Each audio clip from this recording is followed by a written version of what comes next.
have for your program here and how you incorporate that. And obviously, starting your fourth year now, you'll have worked with every kid in this program now from the start. And so, just talk about that and how you feel about the program where it is right now. You know, one thing for me, my biggest goal with our guys when they come in, and I tell them this, I tell their parents, I tell their coaches, is that I'm going to enhance their athletic ability. I'm not going to make them into weightlifters. We're not going to be bodybuilders or anything like that.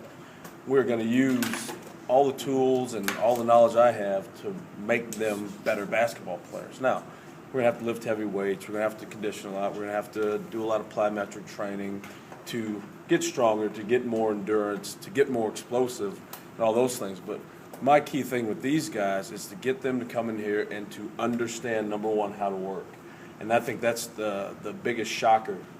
All of our 6 freshmen that came in this summer, even when Cody came in, Vic and Will to an extent, definitely when I first got here with even all the veteran guys that were here, to understand the intensity of our work. And I think that's really the biggest difference between really anyone coming into our program and any program that they've been in before.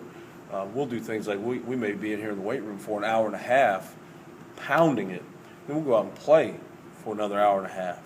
And that took a lot, especially with Cody, that took a lot, of getting used to for him. He wasn't used to his arms being dead and then heading out on the court and having to play and having to shoot and having to function and having to fight through fatigue. So those are some of the things that and some of the expectations that I have of them is to understand our work ethic.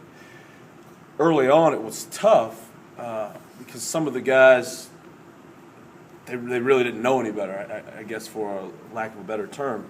Now our guys, which is interesting to me, is there's things they coach themselves. There's things I don't have to say anymore. They're coaching themselves on different lifts. They're coaching themselves out on the court when we're conditioning or I hear so many times, no, go